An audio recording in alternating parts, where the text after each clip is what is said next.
they have security from the state. Why does Russia why does Russia feel kind of empowered to go into Ukraine but not into America? Might it be because America has a massive military that would repel them? Might that have something to do with nuclear capabilities? So America's nuclear capabilities act as a deterrent. So that's security. Yeah. And guess what? You can't do that as an individual. An individual is not going to be able to field. I think we should have. We should have nuclear devices proliferated. So to the individual level, every household gets 50 nukes, that sort of thing, right? The right to bear. I mean, if you can afford it. Oh man, no, you really are a self-parody of the anarcho-capitalist / communist sort of memes. Just you get a nuke, you get a nuke, you get a nuke, everybody gets a nuke. You're basically the Oprah Winfrey of nuclear proliferation. Everybody gets nukes. That's a great strategy for security. Give every psychopath out there in society their own personal nuclear weapons. See how that works out. Great. Yeah, McNukes. No, dude, I think you're a goober. You've revealed yourself to be. Yeah. Well, okay, great. But I actually live in the real world. I actually understand human nature.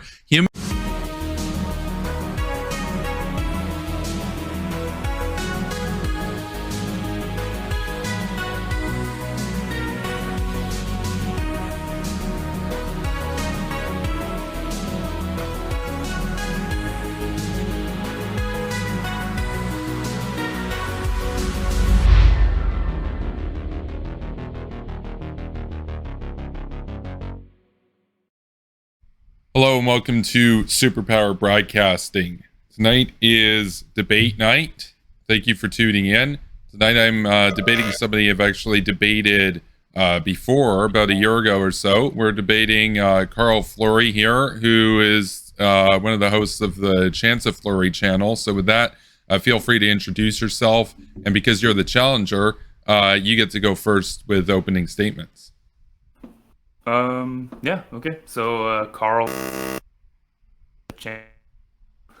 I'm here to debate you on your foreign policy perspective. So, I'm here to challenge the hawkishness with which you come about it, and how you believe that I guess from what I can tell, like liberal internationalism, pushed by the military in some way, is essentially like what you're looking towards to like better the world. I am here to offer. We just had a distortion that stopped like the last second. You said you're here to something and then it cut out. Back on that essentially is that I personally believe that a more defensive position when it comes to foreign policy is more in line with like human rights and trying to establish proper relations with other nations. And so here to talk it over today. Okay. Thanks for coming on. I would push back on the point about liberal internationalism. Myself, my co-host Spooky Nukies, we actually spend a good deal of our time actually critiquing and criticizing the liberal internationalists such as Joe Biden, Tony Blinken, other more sort of neoliberal figures that place their faith and hope in institutions such as the UN, non-governmental organizations, NGOs, and of course various sorts of abstract and generally non-enforcing treaties. My community, and you're right to know that we're hawkish. We're not really liberal internationalists so much as we are liberal hawks. Myself, a liberal hawk, liberal unilateralist. I think it's a noteworthy distinction because I think you and I would have a much bigger disagreement here than say if I was like Tony Blinken or something who's advocating for negotiations and stuff with Iran, because that's not my approach. My approach to Iran is sending the troops basically. Okay. Like tomorrow? should have been done in 79, but better late than never, right? So okay. I mean, do you think that would be beneficial to the world? Oh, absolutely. Iran is actually way more so than even like Russia. Not a rational actor, and they in their nuclear ambitions are setting about to perpetuate or perpetrate, I should say, a nuclear holocaust against Israel.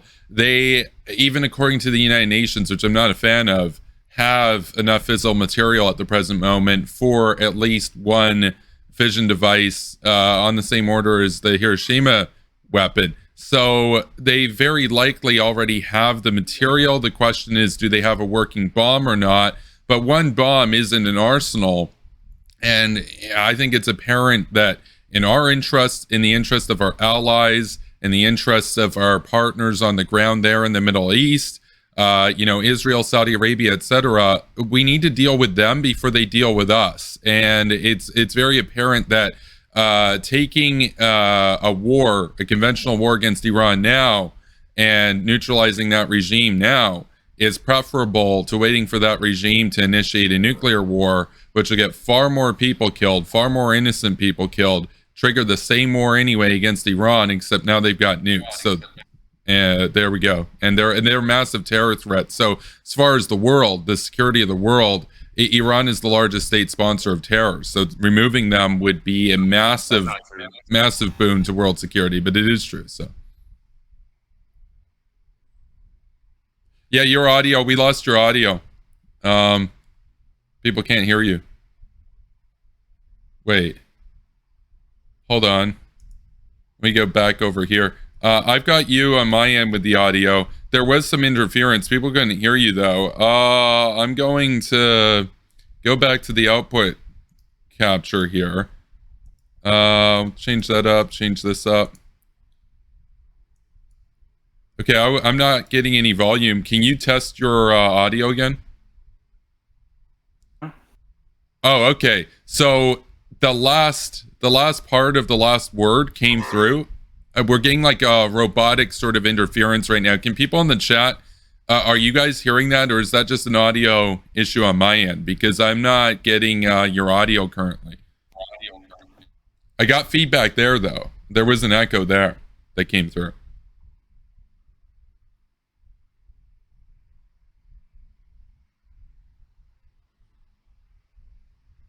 Yeah, no, we're just getting silence. Yeah, the audience currently can't hear you. I know I've had this issue in the past with my microphone when it was on its last legs. You might want to swap out for either your set laptop or computer microphone, or replace with a different microphone if you have one available. Okay, I see what's happening. Oh, okay, we can hear you now. Yeah? You got me now? Yeah, no, you're crystal clear now. I don't know what that was, but yeah, you're fine now. Okay. I think yeah, it was playing around. There was some wrong with my input device here. Oh, okay. Well, that happened to me in my last debate, so probably OBS. So, okay, wonderful. Yeah. All right. You got me now? Yeah, you're good. Well, there was a little bit of a distortion there, but I can hear you still. Oh, now we can't hear you again. Shoot, so there was like this robotic sounding interference sound, and then your audio goes completely dead. So it sounds like there's perhaps a hardware malfunction at that point. I'm not sure, because my issue with OBS was that I hit the wrong buttons, but or that it didn't set the right buttons on default. But this doesn't sound like necessarily an OBS issue. This sounds like it could be a hardware issue, because I definitely heard a high pitched sort of interference. Are you able to hear me currently? I can hear you perfect. Oh, okay. So we could hear you fine for when you said I could hear you perf, and then it went high-pitched interference, and now we can't hear you. I'm not sure what's going on.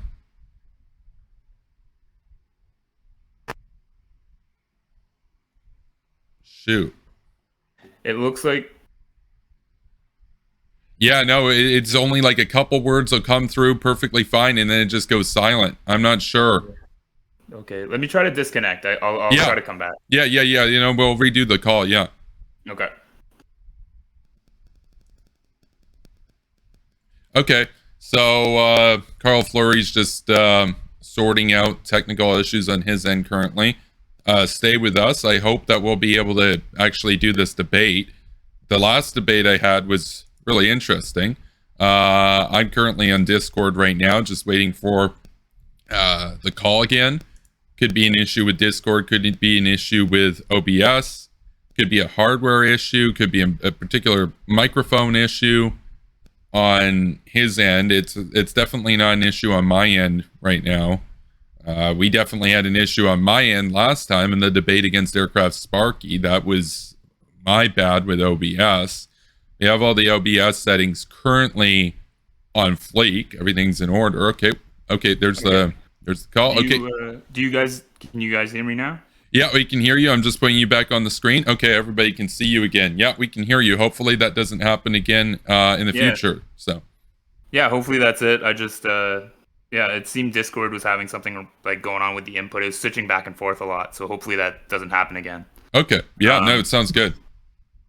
Yeah. So I guess we were on Iran. Essentially, the situation. You understand that the situation in Iran was essentially. Oh shoot. Okay, so the interference came in right when you said the situation in Iran, and now you're. Oh no! Now we can hear you again. Now we can hear you again. Really? Okay. I don't know what's causing that. I know Discord. Are you on Discord desktop app or the web app? I'm on the app. Like I downloaded the app. Oh, okay. Because that one's usually more stable.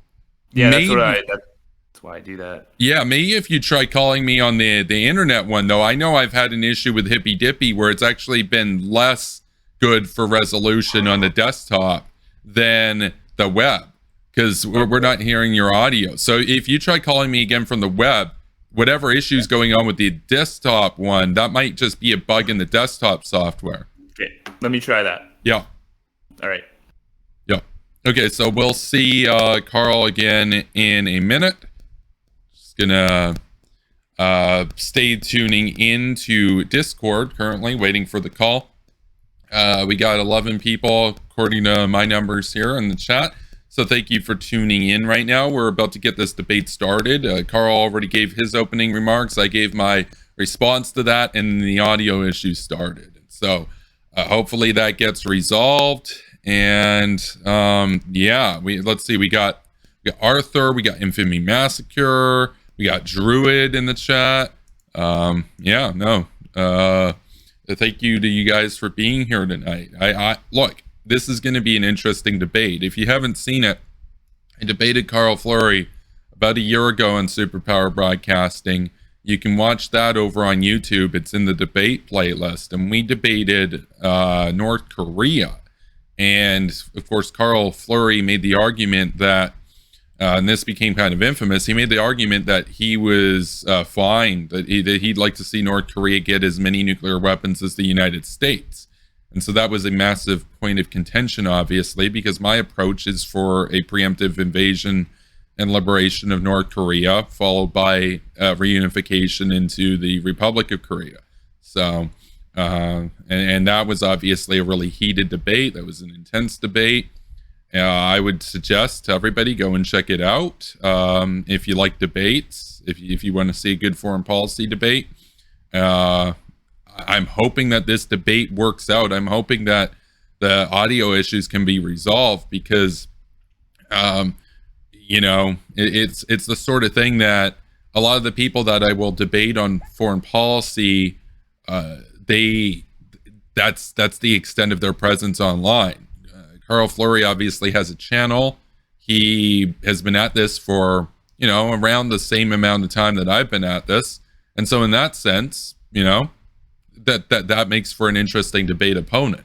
Somebody else who also does broadcasting, somebody who also covers news, politics, etc. on a regular basis. That's not something you see too often unless I'm going on Hippy Dippy to debate or something. But oftentimes a lot of the people that I will debate will be more or less randos that challenge me, which is, it's good. Everybody gets their shot, right? But you always expect or anticipate a more intense or a more engaging debate, a more thought-provoking debate when you got other people that operate in the same industry, you know, and in terms of content creation on a regular basis. So, we're just waiting on Carl Fleury right now. Play us a nuke test video while we wait. Well, no, he could come in at any second. So I do. Oh, okay. We're getting a call from Carl. Okay, let's bring that back up on the screen. Let's bring that back up on the screen. Okay, so we're getting squares right now. Oh, there we are. There we are. Welcome back. It's silent. It's silent. But if you try going into the audio section, if you can hear me, try going into the audio section, say turning like your sound input, go to nothing, and then go back to your microphone. Maybe that'll resolve the issue, because I know that's happened to me before.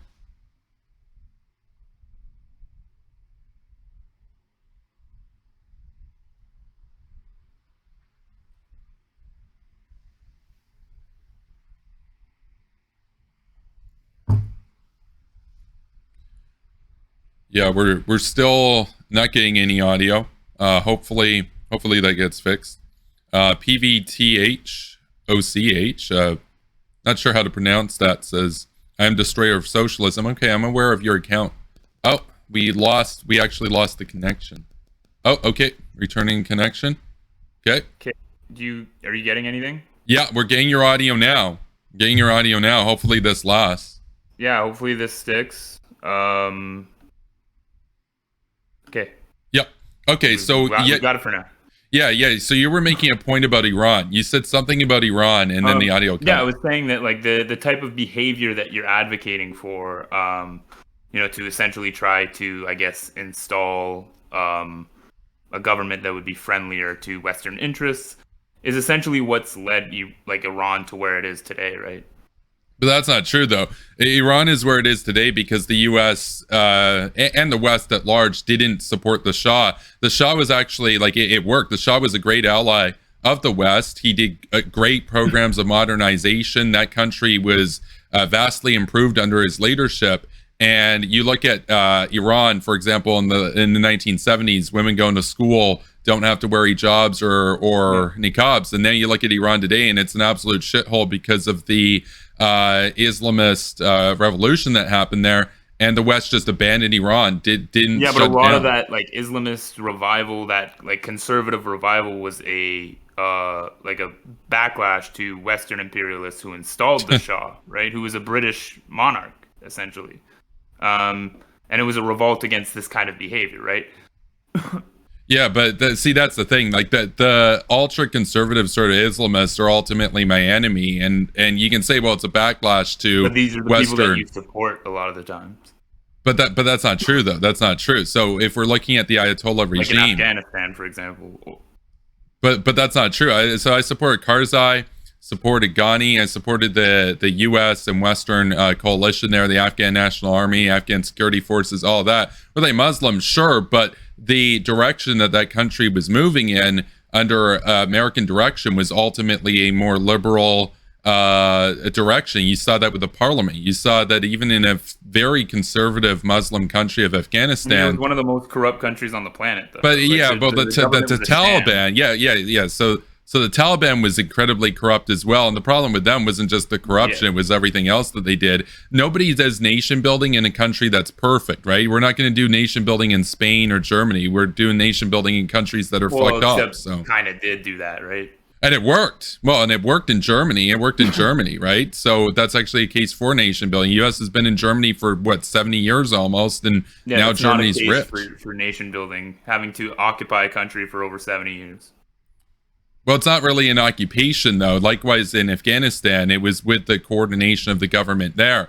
And say the U.S. had stayed there for another 70 years, the Afghan government actually would have been getting paid in order to host U.S. bases. So it's actually beneficial. It's like saying that if you're a landlord that owns a house and you have a tenant that lives in your basement, that you're under occupation from the tenant in your basement because they pay rent. It's like, no, you host them. You host a U.S. air base. It's not exactly an occupation. You can call it whatever you want. When they, if you try to throw them out, that what they'll do is they'll engage in regime change, right? That is an occupation. right? But that's not really true though. There's Like no. if I had a tenant, like let's say I was a landlord and I had a tenant, and I had a problem with this tenant, and he threw me out of my own home and replaced me with another owner, right? That's not really like a proper situation there. Yeah, but that's not really what happened. So the U.S. relationship in Germany, for example, is a mutually beneficial relationship. The Germans want the U.S. there for protection, and the U.S. wants to be there to have a forward deployment as a buffer for their own security, basically. Yeah, I mean, a certain proportion of the population wants them there, right? Well, and some fascists don't like it, sure, but I'm not really a lot on of their the people on their that side. the U.S. support are fascists, right? Like the U.S. Name sided them. with the fascists against the communists after the war, Where? after World War II. Oh, okay. So you're talking the Everywhere. Cold War, but I don't disagree on that. But I would direct you to read Jean Kirkpatrick's writings on that, because a fascist regime or I guess more accurately described, a far right regime that's aligned with Washington is preferable to a far left regime that's aligned with Moscow. Do you disagree with that? I do disagree with that. Why? Are you a communist? I'm not exactly communist. I'm not exactly capitalist. I'm a mutualist. Okay, can you kind of explain for people, I guess, your ideology so we can see where you're coming from? Yeah, I'm a anarcho-mutualist. So I believe in a system that, exists without a state, like an economy of mutual credit, land ownership through usufruct. Yeah, I mean, that would be my end goal, right? Okay. But that's not essentially like what I'm, I guess, here to talk about. In terms of foreign policy, I'd be, as I said, more focused on just defense. I wouldn't really be engaging in foreign intervention in any way. So you describe yourself, you use the prefix anarcho, meaning that you're actually against the existence of a state. Is that correct? That's correct, yeah. Okay, so the Soviet Union was far more authoritarian than the U.S. in the Cold War, yet you would say that the U.S.-aligned states are actually worse than the Soviet-aligned states, even though those ones are more authoritarian, especially over the economy. I don't know how you gauge more authoritarian. So control over the economy is a good one. So Pinochet, for example, didn't exert that much control over the economy. Castro did. Pinochet killed hundreds of thousands of people. That's not true. He killed thousands. Yes, it is. No, it's not. No, it's not. He didn't kill hundreds of thousands. The highest estimates are 10,000 people died under his regime. Castro. Tens of thousands. Okay. Well, sure. Okay, but that distinction does matter. That distinction does matter. It's an order of magnitude. Castro killed a lot of people. Obviously, the socialists in Venezuela killed a lot of people. The difference there is that Castro was a response to Batista. Like this is what happens, right? You get backlash. You get strongmen in response to your occupations. Well, you can deal with them when it comes to that. Is kind of my point, right? But that's what happens: is you try to occupy a nation, you will get a strongman who will lead a revolution against you, right? And then you shut it down. So you're doing. So if we go back to Iran, you're trying to argue that the Ayatollah is just a response to the West. But even if I buy that, even if I say that wouldn't have happened. When Iran attempted to nationalize their oil fields, right? They instituted a coup and reestablished the Shah. Well, Mossadegh overstayed his welcome. Mossadegh was not particularly a democratic-minded guy. Overstayed his welcome? Yeah, he was somebody. Let's just be clear. The direction that he was taking Iran in was a very isolated, a very dark, tyrannical direction. How is it today? Well, but here's the thing. I don't support the Ayatollah. I support the Shah. I want the Shah. Like, I'd have the Shah back. Yeah, but that's not going to happen. The people don't want the Shah. But see, the thing is, the people, you're talking about the regime. Yeah, but you're talking about the regime. Will stay down.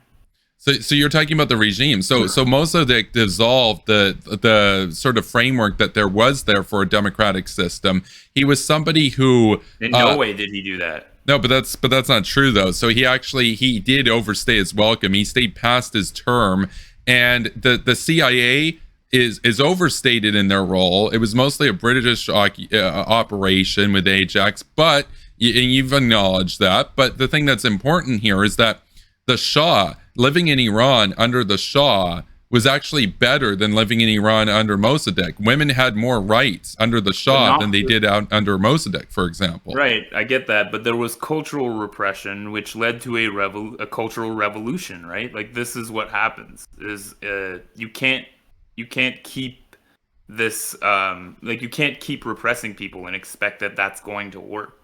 But okay, so the Ayatollah regime repressed people. When the Ayatollahs, when the Ayatollah regime came to power in '79, they definitely repressed women and minorities. They repressed the Baloch people and the South today, right? And I and they that still one do. day they'll see their revolution. Okay, well, I think that we should be the spearhead of that, and we should stoke it to be fast. I don't think that the U.S. has a good track record of backing responsible revolutions. And what's your evidence for that? I think that if you look at most nations where the U.S. has, attempted this kind of regime change, that they've led to war crimes, the killing of hundreds of thousands, if not millions of people, depending on the nation. And that, then it only causes the U.S. military to then have to get involved in these nations. So right? Can you name... Causing an even further backlash where you garner even more hatred towards your nation. Okay, so can you name a country where the U.S. Sponsored a revolution or supported a revolution that led to millions of deaths? And can you name one where it was hundreds of thousands of deaths? Well, the U.S. backed the Khmer Rouge. Okay, well, that's the thing. I'm not exactly the biggest fan of U.S. foreign policy in that regard, but again, there were different geopolitical interests. Now, the funny thing is, the anti-war movement actually defends the Khmer Rouge. Noam Chomsky does apologetics on behalf of Pol Pot and his legacy. The U.S. also did, in fact, bomb Cambodia, and it should be known. They also bombed Cambodia, and I think killed 500,000 people there. That's hard to estimate. They dropped more bombs in Cambodia than they did on Germany and Japan combined. In World War II. Yeah, that happened. Yeah, that absolutely happened. So, the thing is, like, you can take a separate issue with Kissinger. I'm not a Kissinger fanboy. I'm not a Kissinger defender per se. I have some criticisms of how he went about stuff, but on general U.S. foreign policy, I generally agree with what the U.S. did after World War II. But there are exceptions throughout, like Latin America, that kind of thing. Oh, absolutely, and it bears out in the statistics. So you look at the death tolls under U.S. aligned right-wing movements in Latin America. They pale in comparison to leftist, communist, Soviet-aligned movements in the region, as well as in Africa, Eastern Europe, and Asia. So the communists have a track record of mass murder. The far-right regimes and juntas that the U.S. supported have a record of murder. There's a big difference. We're talking about thousands and tens of thousands of casualties versus hundreds of thousands or millions of casualties. So we can talk about a lot of Soviet puppet states where the death tolls were actually in the millions. So there was China, there was North Korea. You obviously had... Korea is also, there was a lot of killings in South Korea for a period, right? Sure, but different order of magnitude, though. And in fact, the South Korean system gave rise to one of the greatest rates of economic growth sustained over 40 years in human history. So Park Chung-hee, for example, was an economic genius, I would say. So, I mean, if I had to choose one... He was a dictator, and he killed he was a dictator, but so was the North. He killed hundreds of thousands. He didn't kill hundreds of thousands. He killed thousands. I would need a source on him killing hundreds of thousands. The Kim regime in North Korea has killed in the millions. And Korea to this day is separated, and there are tensions, and that is the fault of our imperialist behavior, right? So who do you think started the Korean War?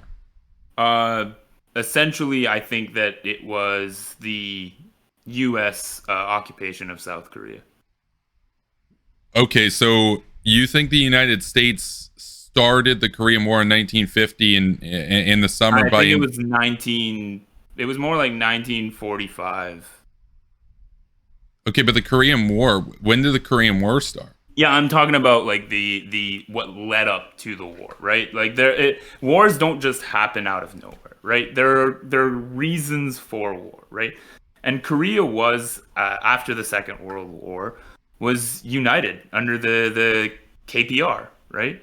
And then the U.S. came in, and they didn't uphold their rule over the nation. They were just trying to establish law, and the U.S. installed their own puppet in the South, which eventually led to the North invading the South. So borders changed all the time. Most Koreans want unification, and they want peaceful unification without foreign involvement. Okay, well that's not possible, but that is a very disingenuous.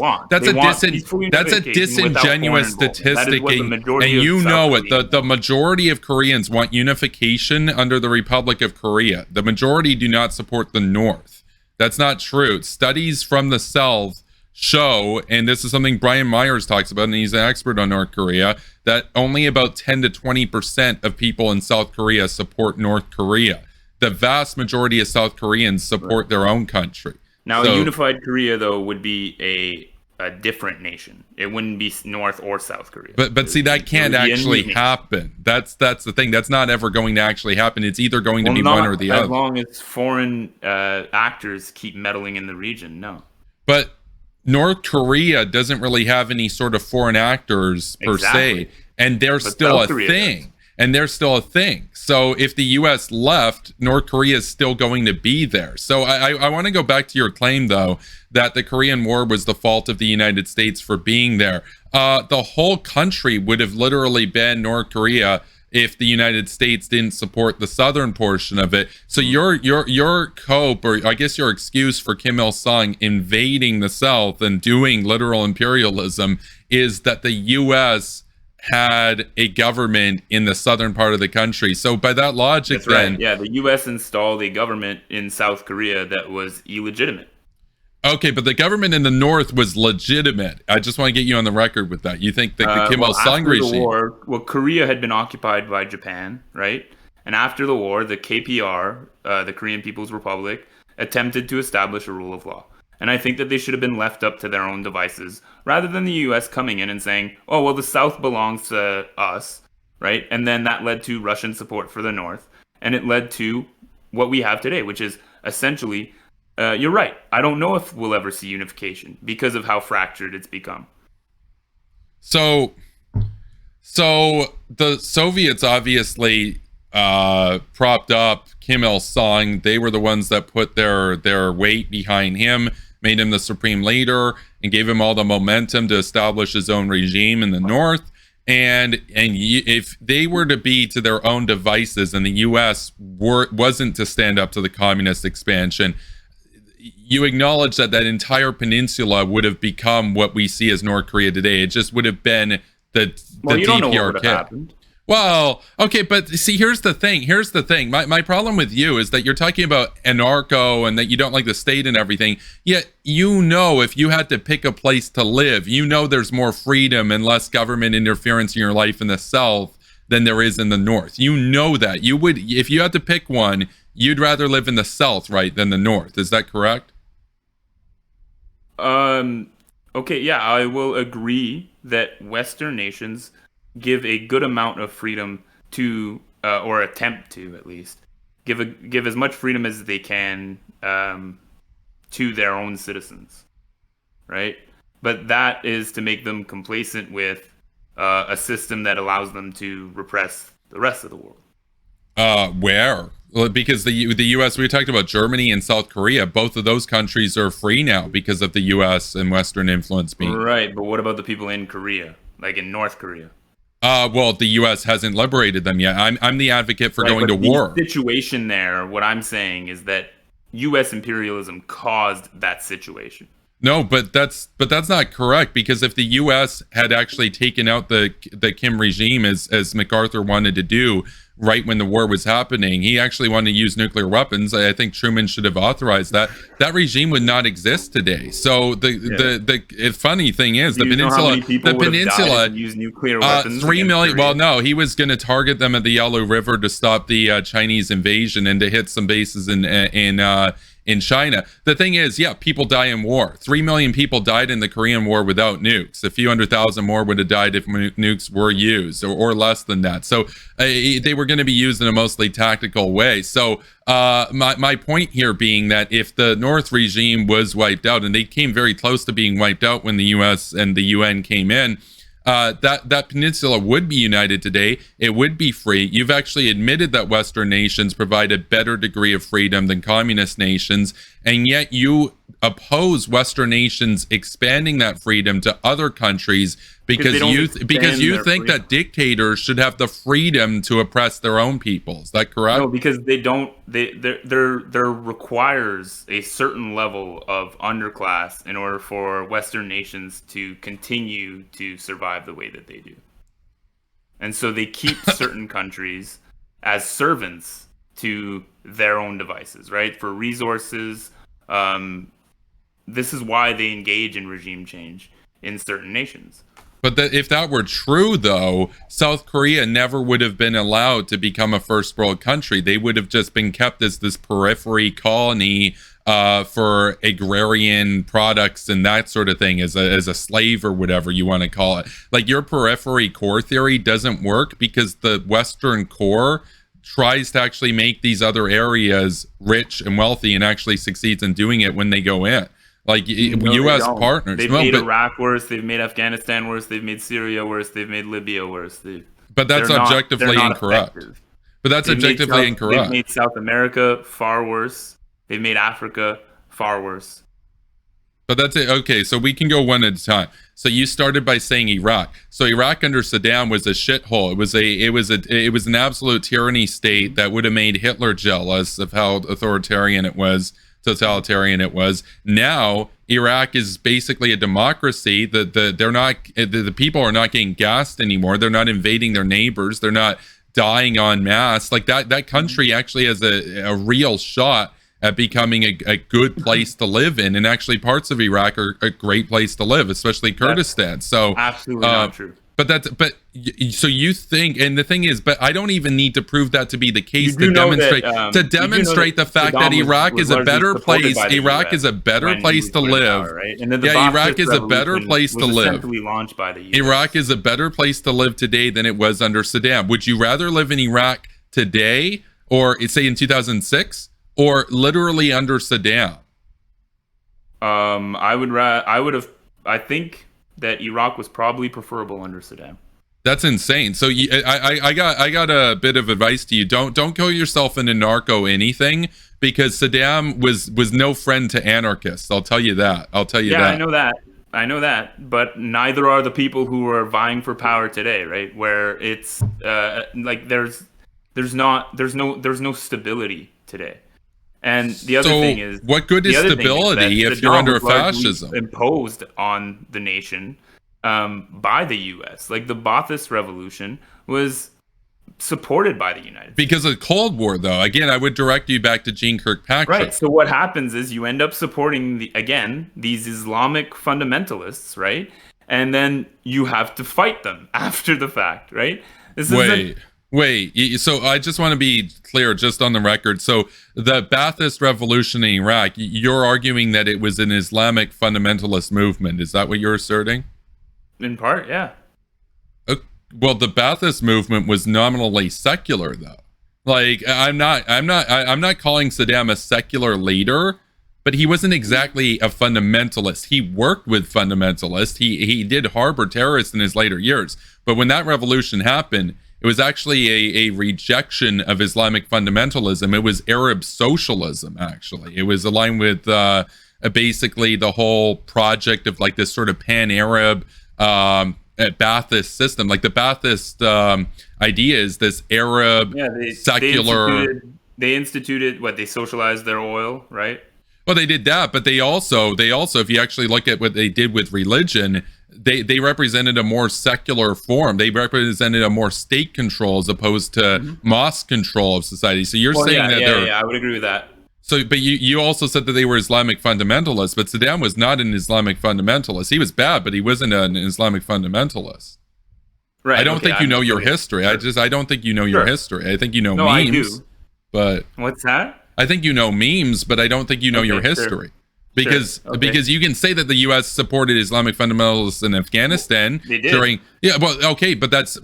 I'm saying you can say that, and that's true And with the you're telling me that the Mujahideen. Ba'athist Revolution included no fundamentalists? Islamic fundamentalists. Oh, so, sure, there were some in the Ba'ath Party, yes, but my point was that the Ba'athist ideology and Saddam Hussein's regime was not about what the Ayatollah was offering or what the fucking Islamic State is offering. They used him as against the Ayatollah, right? Well, no, my point though is that you're trying to say that he was supported like by the U.S. in the Iran-Iraq war. Yeah, and he was also supported by the Soviets in that. That's a rare case where the Soviets and the U.S. worked together, just like against Hitler, because Iran was exceptionally evil, and I support that. But you're trying to characterize Saddam as, the U.S. supported Saddam, and he's an Islamic fundamentalist, and now you have to fight the Islamic fundamentalist. He did support Saddam, regardless if he was an Islamic fundamentalist or not. They did support a dictator that they eventually had to overthrow. Okay, but I'm just calling you out on your bullshit, because Saddam Hussein was not supported by the U.S. as a Islamic fundamentalist. That's not what he was about. He was about Baathism. He wasn't about Islamic fundamentalism. Yeah, sure. So again, I think you're getting your countries wrong. You want to talk about Afghanistan really here, right? So you want to just focus on this one thing? Well, no. It's just, if you're going to say something that's false, if you're going to say something that's false, I'm not going to let you get away with it. I'm going to push back. Yeah, and I already admitted. Yeah, okay. He was. Saddam Hussein wasn't an Islamic fundamentalist. Okay, so you were wrong. Okay, so we can move on to Afghanistan. That, yeah. Okay, great. So we can move on to Afghanistan. So we can move on to Afghanistan. So you mentioned Afghanistan. You said the U.S. made Afghanistan worse, but that's actually objectively not true, because if you look at the rate of women and girls going to school under the Taliban, it was basically zero. And then you look at that by 2020, it was 3 million. So you went from 0 to 3 million. You look at the rate of women representations. But in the 80s, right, the U.S. worked with the Pakistani and Saudis to overthrow the socialist government that was in place in Afghanistan. Yes. That was also making great strides with women's rights, if you want to look into it. Okay, but that regime, though, the Soviet-backed regime there, did basically a genocide. They killed roughly 2 million people, though. Do you disagree with that? Like, do you not care about that?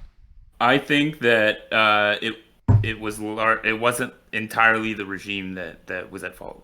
Well, I would agree. It was also the Soviet Union. But okay, who do you think was at fault for the Soviet regime there that killed all those people? So I think that, like I said, I think it was the Soviets. Okay. But you're against doing anything about it. No, I don't know what you mean by against doing anything about it. Okay, how would you have solved the Soviet occupation of Afghanistan in the 80s?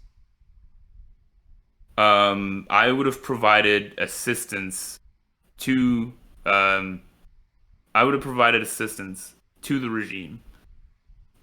Wait, you mean the communist regime? Yeah. Wait, hold on a second. So you would have provided assistance to a puppet of the Soviet Union that's aiming 40,000 nukes at you. Why would you do that? I would have tried to work with them on better relations. But the Soviets wouldn't have allowed that, right? Like, they had explicit orders that you can't get aid. We could also talk about how we should have been working with the Soviets on better relations. Oh, but that happened. That was called détente. Look at all the diplomacy between Brezhnev and the U.S. presidents at the time. They actually had a lot of really friendly relations. Continual push by hawks in the military essentially continued to push the Cold War further, right? Though there were diplomats who tried to ease tensions with the Soviet Union, it was constantly undermined by coups that were launched in other nations, by wars that were launched. Right? Okay, but you can say all this about the Soviet Union. So the attempts at détente in the Soviet Union were undermined by the military complex in the Soviet Union. The Kremlin undermined, for sure. So you can blame America for all this stuff, but I can tell you, the complex in both nations undermined the diplomatic aspirations. Okay, and I think that we should have worked further towards diplomatic aspirations rather than working further towards military ambitions. But see, the problem with that, though, is that it ignores the fact that both of the leaders directly actually sponsor coups. So even if you wanted to ignore the military influence on Brezhnev himself did order a lot of these coups in the third world, and he himself did support the military buildup. US presidents ordered coups all over the world as well, right? No, I don't disagree. My whole point is that I'm on the side of the US. What happens is retaliatory, right? It's that, you know, they feel pressured because, like, their politicians will feel pressured by their military because they'll say, well, look at what the US is doing. And then the US military can pressure our politicians by saying, well, look at what they're doing. And it's a constant escalation of force, right? What we need to do is we need to get rid of these institutions that try to push us towards war all the time. So by institutions, you're talking about what, the Defense Department in the US? Get rid of the military? What? The state. Okay, but that's okay. The state. So how are you going to get rid of the Russian government? How are you going to get rid of the Russian state? You need to work with the Russian people. Okay, but they're literally held hostage by Vladimir Putin. So you got to go through Putin for that. How are you going to get rid of Putin? Through Putin to help the people. Okay, but the only way that you're going to work with him is... So you need agreements with these nations that can benefit the people of you know, the world, essentially. So you want to get rid of the state, but you also want diplomats to go to Russia and work with Russia to help Russia. But the only way that Putin, who leads Russia, is going to accept any deal is if it actually helps the Russian state and is in their interest. There is back there, you know, you're going to need to give something to get something, right? And that's how diplomacy works. Okay, but that's not actually going to get rid of any state. That's just going to I'm not talking about getting rid of the state right now. I'm talking about how the state can manage to lessen the amount of wars that they're doing. Well, the U.S. right now is doing 0 wars, so I'm guessing you're a fan of Joe Biden. They're fighting a lot of shadow wars. Shadow wars? What? Where? Name them. Like how they're fighting a proxy war. They're in a coalition with the Saudis fighting in Yemen. The U.S. is fighting in Yemen. Well, how many troops they don't are have in boots Yemen? On the ground, but how many troops are in Yemen? They are fighting a war there. But that's not okay. So by fighting a war, you mean they've sold some missiles and aircraft and bombs and tanks to Saudi Arabia? That's not fighting a war. And constantly fund and support and drive direction, actually. But that's not fighting a war. So if the U.S. sells, if they're weapons, using the Saudis as a proxy against Yemen. Then they are against Yemen. No. Hold on. The government of Yemen was overthrown by Iranian proxies. The Saudi coalition, the Saudi coalition supports the legitimate government of Yemen, which is Hadi's government that was overthrown. Yeah, the government was overthrown because it was a brutal regime. You can call it brutal. That was backed by the Saudis, which is why when it was overthrown, the president literally ran the Saudi. Well, no, he ran because he didn't want to get murdered by the Houthis. You want to talk about brutality? The Houthis. Wait, because Saudi Arabia was an ally of his. I would have run to Saudi Arabia too if I was in his position. Saudi Arabia was an ally. That's like if the UK got overthrown and Boris Johnson ran to the US or Canada. What I'm saying. He was a puppet of the Saudi government. Okay, well, I'll take a puppet of the Saudi government over a puppet of Iran. Like, Saudi Arabia is our friend. It's not a puppet of Iran. Okay, the Houthi movement, do you understand that the U.S. worked with the Houthi movement for some time? Well, okay, the U.S. has consistently worked with Saudi Arabia for considerably longer, but the extent of U.S. support, the extent of U.S. support here is way on the side of Hadi. It wasn't until Obama basically told his generals that they were required to work with the Saudis that they switched sides and started working with the Saudis. But that's not really true though. So my point here is that the Houthis and the Saudis are working with Al Qaeda. Okay, that's incorrect. Okay. So I'm going to address that in a second. I just want to make clear that the Houthis are actually financed and armed by Iran. They're a proxy of Iran as much as Hadi was a proxy of Saudi Arabia. But so your claim is that Saudi Arabia funds Al-Qaeda, but Al-Qaeda was founded and exists, and their entire mission is to actually overthrow Saudi Arabia. Their whole weird point. How that works, huh?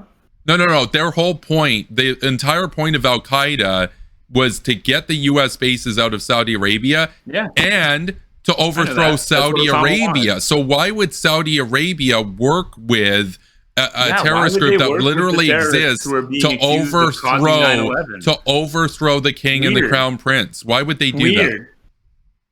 Why would Salman work why would they do that, right? With Al-Qaeda? That's my question. You're this would be like the United States. That's my question. Why would they do that? That's crazy, right? This is as stupid as claiming that the United States supports Al-Qaeda or something. This is unbelievable. They are supporting Al-Qaeda. Okay, but you actually have to have sources on this. But that's not true. That's not true. So you're going to do the timber sycamore memes, and I can get into that. So Saudi Arabia is actually fighting Al-Qaeda. Al-Qaeda and Saudi Arabia are mortal. They're mortal enemies. No. So you actually think? I want to get you on the record here. Do you think that Bin Laden, when he was in charge of Al-Qaeda, do you think he was a fan of Saudi Arabia? Do you think he supported the Saudi government? No. So they were at war. Yeah. So, but your claim is that the Saudi government supports the Osama bin Laden. Bin Laden is apparently dead. Right? Okay. Well, but Al Qaeda still exists. So you think Al-Qaeda that the House of Saud, so you think the House of Saud supports Al Qaeda? I think that the Saudi government is currently providing support to Al Qaeda. Yes. And where's your evidence for this?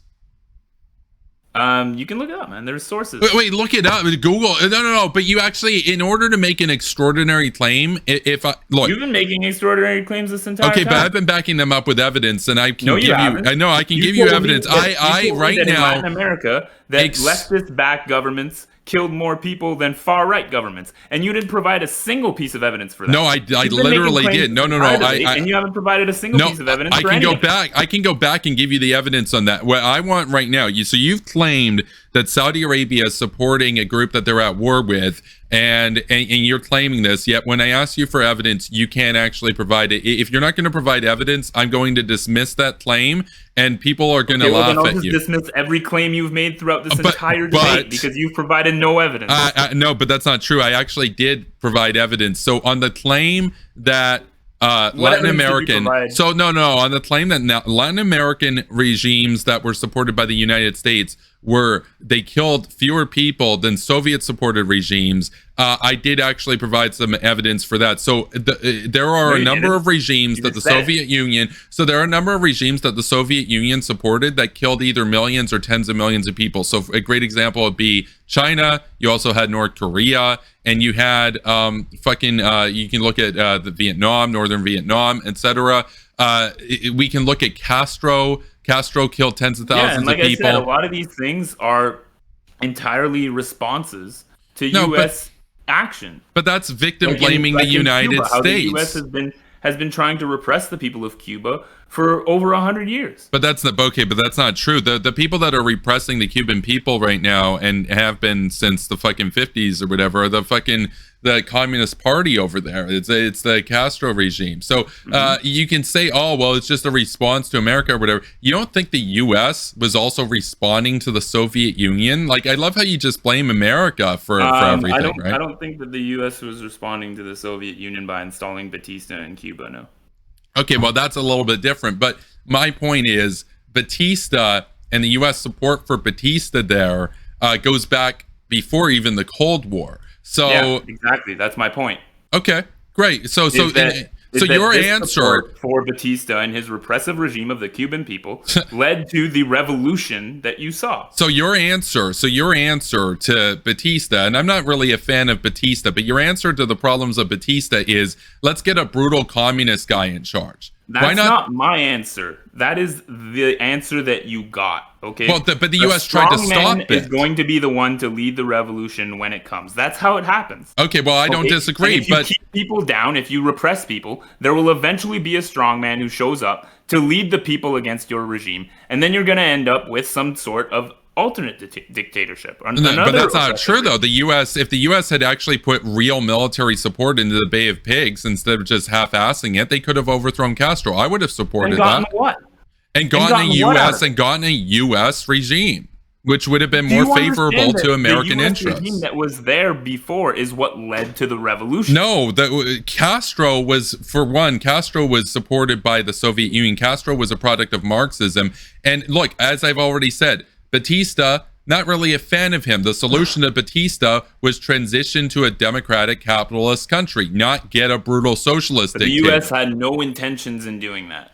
Not during the Cold War. There were bigger fish to fry. Batista and the U.S. They were allowing the mafia basically to run Cuba. Okay, but that's better than having Castro run Cuba, is my point. Like, if you said to me, where would you rather live, under Batista or Castro? I'd take Batista 100 times out of 100. So your solution is just make things worse. Improved under Castro. What's that?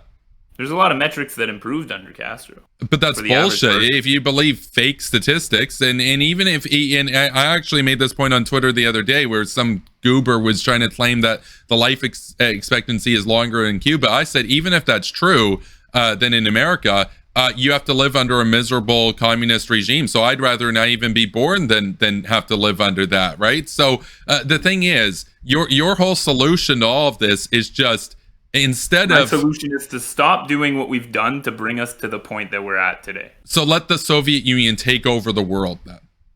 No, like I said, we need to engage in diplomacy.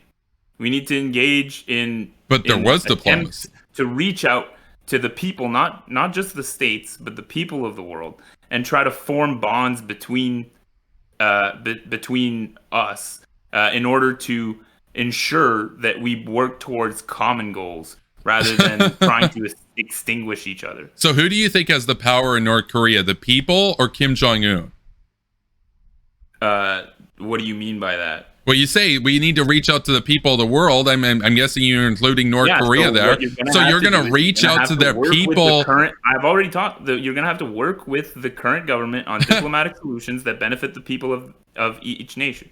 But it doesn't benefit them, though. If the leader who's holding them hostage, putting them in gulags, using chemical weapons on them, starving them, torturing them, etc., if you work with that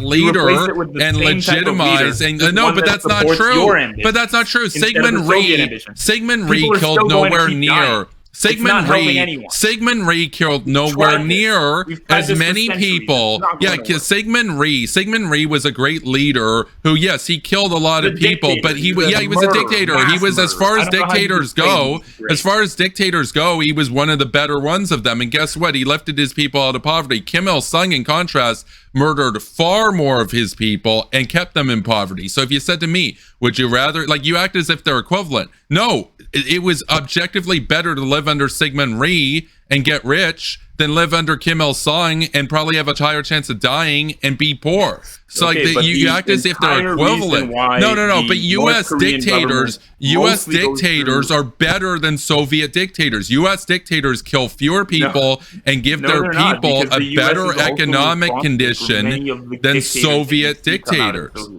No. But this is bullshit. So you're acting like U.S. dictators keep their people poor and kill just as many as Soviet dictators, but that's not true. It's not borne out by history. Mao killed way more people than any U.S.-sponsored dictator.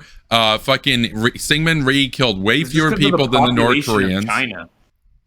Oh, it's just a population, bro. Okay, so it's okay to kill 40 million people in a couple years. My point is that proportionality matters, right? The fact that there are U.S. dictators who killed the same proportion of people in other nations. Where?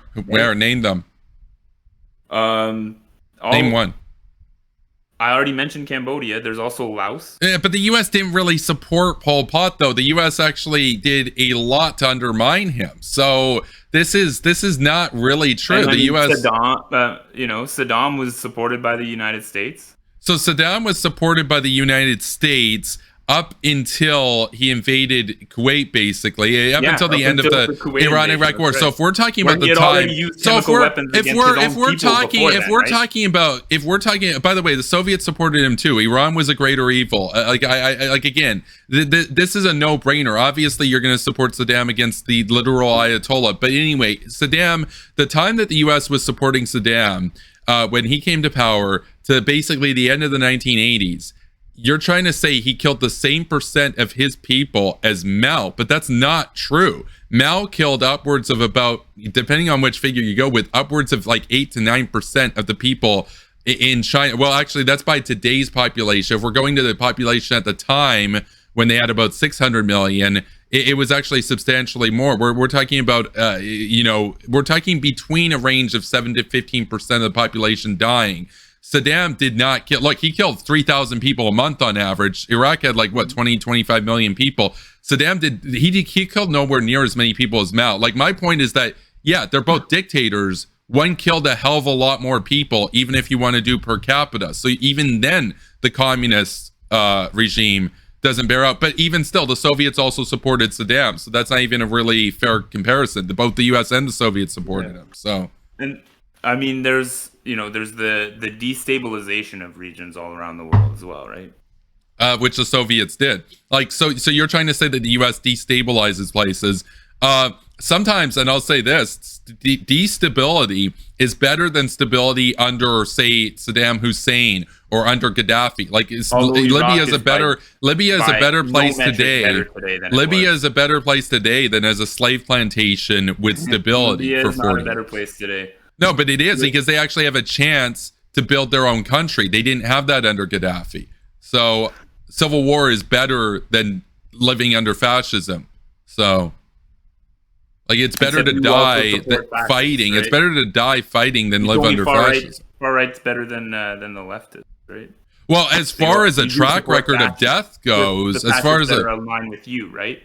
But that's not true. Like, for example, right now, the fascist Russia is against United States interests. So if we're talking about the Cold War against the Soviet Union, the U.S. supported more right-leaning regimes. But a lot of those even weren't fascist. I mean, even Pinochet wasn't really a fascist. He didn't exercise control over the economy to anywhere near the extent of, say Mussolini or Putin or any of these guys. Pinochet killed a lot more people than Allende. But if Allende had been allowed to stay in power, the track record of Soviet puppets is they kill far more people. Not to mention, he was an enemy. So he was an enemy. So Allende, Allende was an enemy. Allende was an enemy of America, and he was right to be removed from power. And actually, Chile, right to be an enemy. Chile. But you're an enemy of America. So here's the thing, right? Yes. Okay, well, you admit I'm an enemy of the state. Yeah. Yeah. So you're an enemy of the. So you're a literal fifth column. You like own that. You're a traitor from within. You're an enemy within. I'm not American. Oh, okay. Well, what do you think of the Canadian state? Do you also want? I also look down upon the Canadian state. Yeah. Okay. So you're an enemy of the Canadian state too. So you're a traitor just as well. Okay, great. So you're a traitor to your country. An enemy of states worldwide.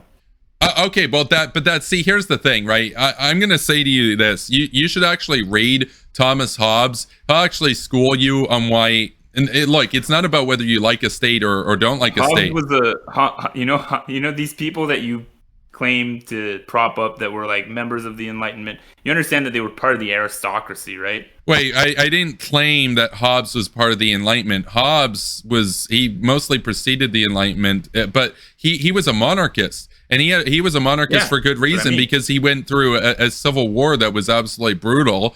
And he lays out in his book, The Leviathan, which you should read. I'm not saying you have to like it. I'm saying you should at least be aware of why. You've read it. I've read enough of it. Well, you should at least read the first half of it. You don't need to read the second half. You should at least read the first half. If you've read much of Hobbes, you would know that the point is that if we got rid of the state today, there'd be a new state tomorrow, because people would beg for somebody to rule them than rather live under the tyranny of the state of nature. In other words, the state of nature could never actually happen, because there'd be so much rape and looting that the people would demand order before it even got that close. I don't mean lawless. I don't mean a lawless, orderless land. But that's what would happen. That's not what any anarchist wants. Right? Okay, but it doesn't matter what you guys want. You guys don't live in the real world, though. You guys have to contend with human nature, and human nature is, if we did away with the state, there'd be no force there to compel people from not basically manifesting their most depraved aspects. And the fact of the matter is, humans are a depraved species. And the state does more damage than any individual ever could. But individuals left to their own without any state would do far more damage in aggregate than the state having cops that might occasionally do brutality, that sort of thing. So you disagree with that? So if we went to Lord of the Flies, the military and the police commit far more violence than individuals. They commit some violence against criminals and terrorists and enemy regimes. So which I support. The state is a terrorist. Okay, well, the Iranian state, sure, but you're talking about Canada. States all states criminal organizations. Yeah, see, this is why you're not to a mafia.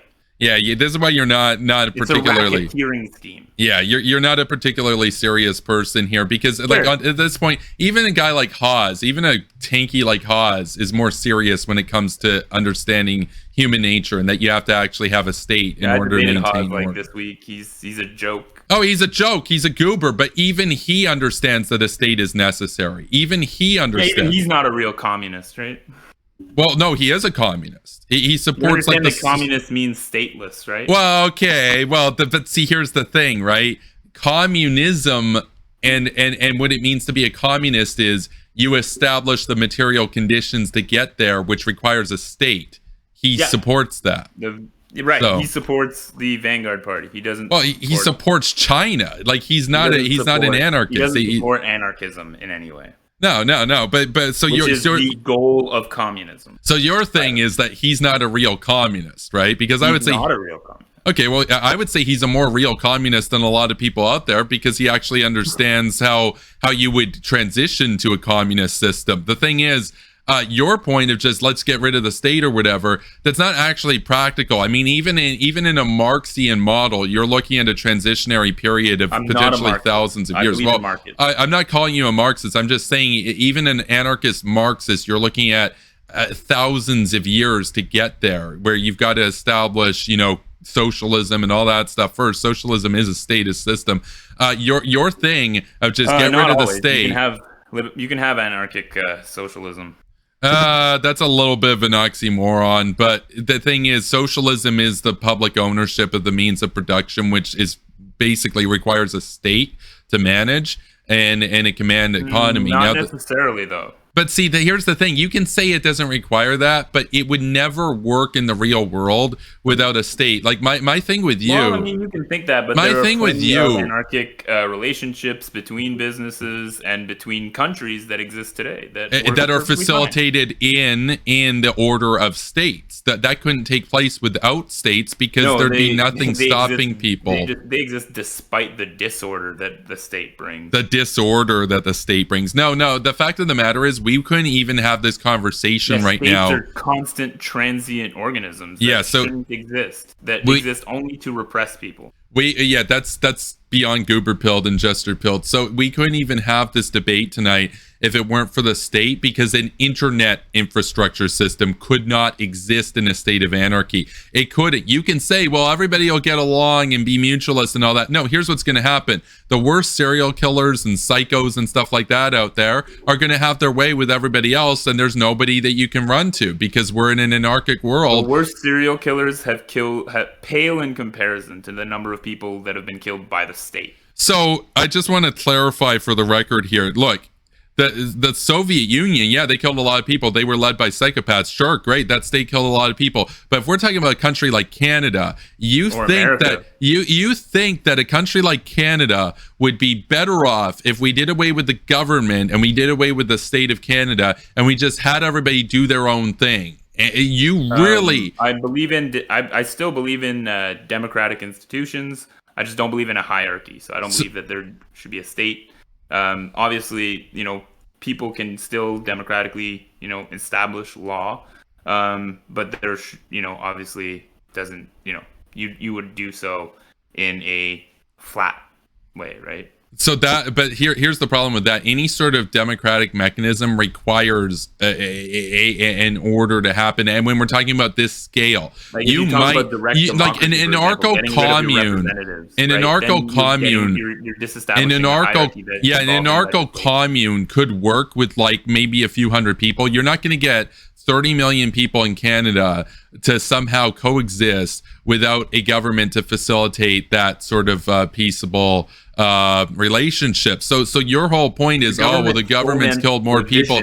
Yeah, see, here's the thing: has the government killed more people than any particular serial killer out there? Oh, sure, the Canadian military's killed people, but my point is, whatever percent of serial killers are out there, you're going to have their aggregate. You're going to have their aggregate now, so you're going to have to add up the death toll of every serial killer, and there's no police to stop them, and now they're going to have their way with society for the rest of time. Still kills more than every serial killer combined. But see, here's the thing: with the state there to arrest serial killers when they emerge, if the state weren't here, then serial killers would be free to do what they would do, and you would see the death toll of them go exponentially upward. And additionally, what you're forgetting is you just say the state. Well, we need to clarify which state. So the U.S. state has killed. Yeah, but that's a false equivalent. So the U.S. state has killed a lot of enemies of freedom, which is a good thing. So you act like the government.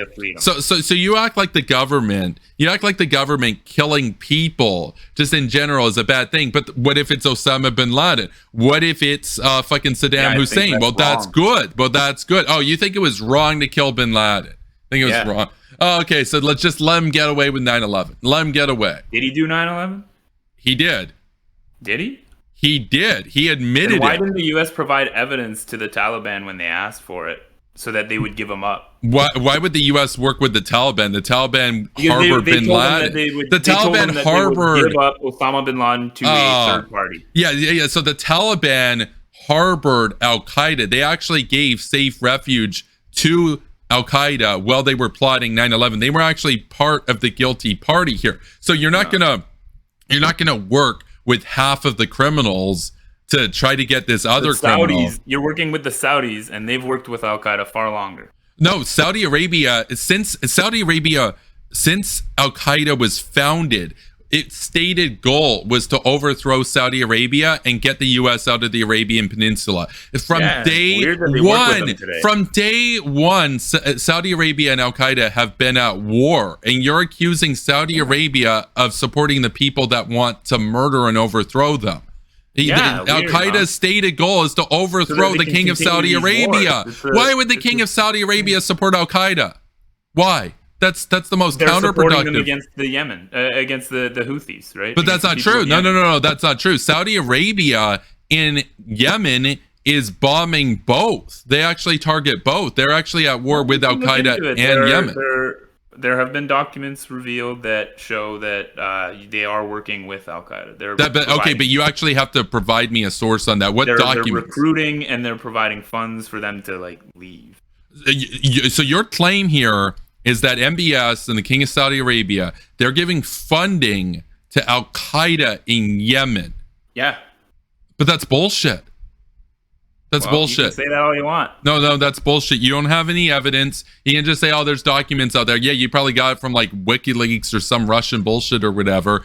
No. The fact of the matter is, Saudi Arabia is fighting the Houthis in Yemen. They're fighting Al Qaeda around the world. Wherever Al Qaeda is, they're an enemy. They're an enemy. What? Really fun. What? They're committing genocide in Yemen, right? They're committing genocide against who? Against whom? Against the Yemeni people, against the people of Yemen. And who are the Yemenis? Are they Arabs? I don't know what their racial makeup is. You don't know what their race? Okay, so they're Arabs. So why would Saudi Arabia commit genocide against fellow Arabs? Why would Arabs genocide Arabs? That doesn't even make any sense. Because they oppose their regime. No. Saudi Arabia. Okay, but you don't do genocide against Houthis. Genocide is not done against a political ideology. It's done against an ethnic group, a racial group, a religious group, etc. Right? No. It's not semantics. You can't just claim genocide because Saudi Arabia is fighting its political enemies that are supported by Iran. Therefore, they're genociding Yemen. If they were doing a genocide, if they wanted to do a genocide, why would they give $17 billion since the war began through the King Salman Relief Organization? Yeah. Why would the king? Why would the king give $17 billion to the people of Yemen to alleviate starvation and thirst? The $17 billion. If they're trying to do a genocide in Yemen, they have a bad way of doing it. That's like if Hitler gave $17 billion to the Jews when he was trying to do the Holocaust. It's like, no, that's not what happens. He's not giving it to the people who need it. No, but they literally are. Saudi Arabia is on the ground distributing food aid. You can look it up. I can send you links from the King Salman Relief Agency. Yeah, they're literally there on the ground. They're literally there on the ground. They gave them $17 billion in like 6 years to help the innocent people in Yemen, because guess what? Your whole point, well, they want to do genocide, or they're trying to do genocide, or they're doing genocide against the people of Yemen. Guess what? They actually supported the people of Yemen. They are supporting the people of Yemen. And in fact, like when Hadi was in power, when he was their proxy, they would have had an easy time to butcher all the Yemeni people that they wanted, but they didn't. Yeah, they were repressing the people. Yeah, no. But that's not true. The people that are being repressed right now, the people of Yemen right now are being repressed if they're in Houthi occupied territory, no. The King Salman Relief Agency is literally distributing food aid and water on the ground to innocent people as they're coupling that with targeting Houthi positions, because the Houthis are the ones who screwed up Yemen. So you're literally on the side. Literally on the side of Iran here. You admit, you straight up basically admit that you're on the side of Iran. Saudi is a larger funder of terrorism than Iran. So you think Saudi Arabia is a bigger funder of terrorism than Iran? I think Saudi, I think Pakistan, I think Turkey even engages in more terrorist support than Iran. So, Pakistan, the government of Pakistan is admitted to supporting the Taliban. They do support terror. That's true. I'm not a fan of Pakistan. I want to deal with Pakistan. I'm not a fan of them. They're on the side of the Taliban. I want to deal with the Taliban. We're talking about Saudi Arabia. You also mentioned Turkey. Look, I'm not a fan of Erdogan. What terrorist is Erdogan supporting? Like, you can't just claim he's funding terrorists. So what terrorist groups is the Turkish government supporting? They work with people in Syria. What terrorist groups in Syria is Turkey supporting? You want me to name them? I do. Okay, give me 1 second. Yeah, no, this is crazy. Because the thing is, Turkey's bad. I'm against them in Syria. They butchered Kurds, but what terrorist groups are they funding there? Like they're against Assad, and Assad's done a lot of shady shit. He's basically like a state terrorist and everything. But again, well, yeah, state terrorists are just as bad, right? Well, but there's a little bit of a distinction there. Now, Iran is a state sponsor of terrorism. They also do state terror. And Assad does state terror. And guess what? Erdogan does state terror. No. There's a little bit of a difference there. When the U.S. goes in, the U.S. fights terrorists. They fight tyrannical regimes. And to the extent that the U.S. supports tyrannical regimes, it's a temporary thing until we deal with bigger fish to fry, right? And you can see this happens every time. Look at Hitler. The U.S. fought Hitler and worked with the Soviets. But then after Hitler was done, now they deal with the Soviets. After Hitler was done, they worked with the Nazis. What? They worked with the people under Hitler. Well, some of them defected, yeah, but so did the Soviet Union. The Soviet Union also had German scientists. But the regime, after the regime was dealt with, now you have a new enemy and you go after that enemy. So, I'm not advocating to go to war with the world at once. I'm advocating take out Iran, and then after Iran, you're advocating supporting Nazis. Supporting Nazis? What Nazis? Yeah. What Nazis? The Nazis that were supported by the U.S. in the rat lines, right? In what?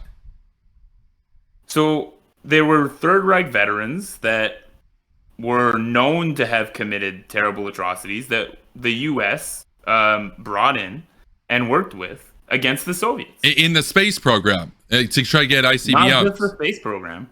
Okay, but again, there's a difference between working with people that used to work for a regime that's no longer there and working with the regime who were supposed to be tried. Okay, but we're literally in a Cold War with a regime that's aiming thousands of nukes at the United States. You've got bigger fish to fry at that point.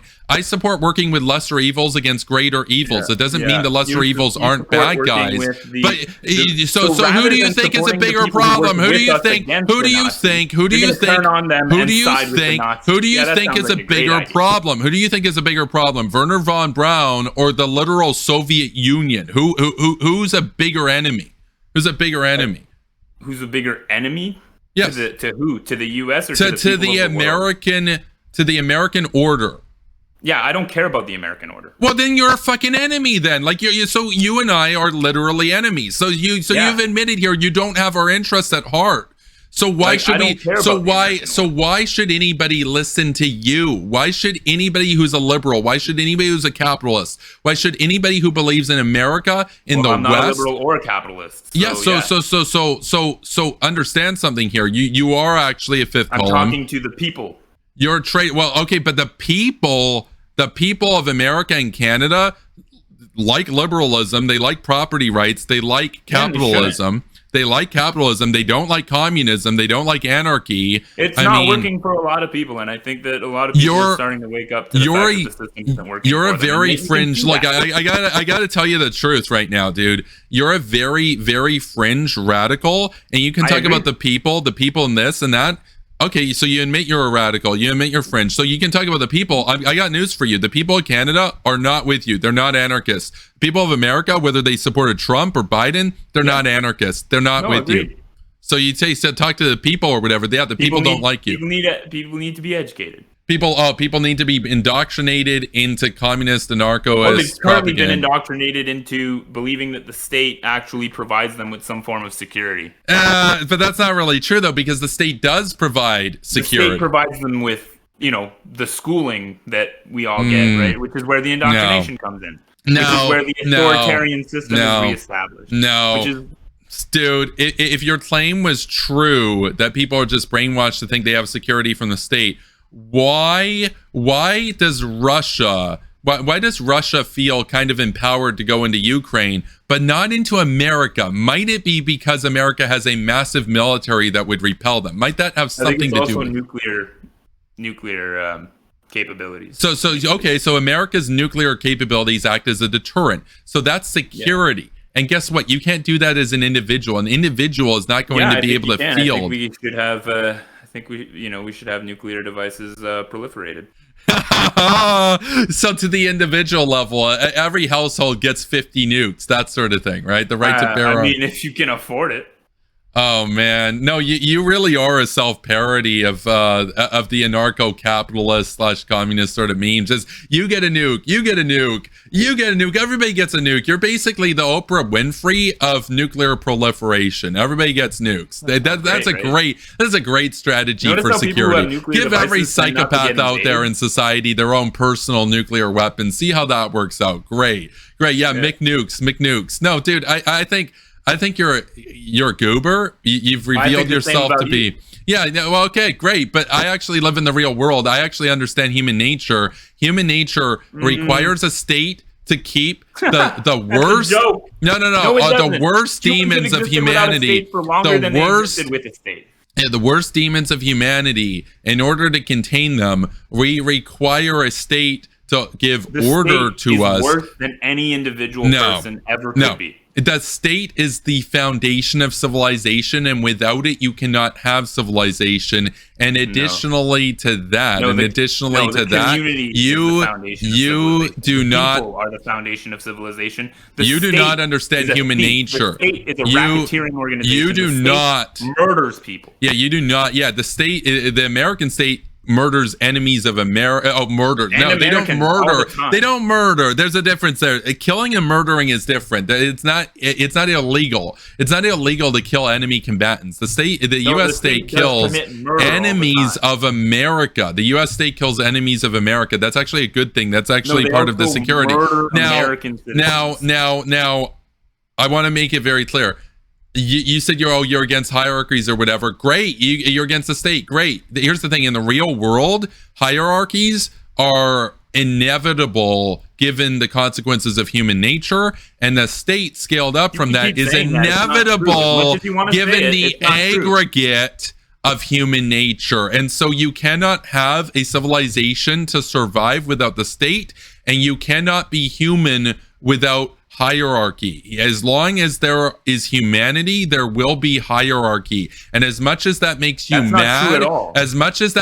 mad, you can cope and see, and you can point, and you can point, nobody's going to try to establish every natural hierarchy. And you can point to Catalonia or whatever the hell and say, well, they existed in anarchy without a hierarchy, and guess what? They got absolutely destroyed by a fascist military that did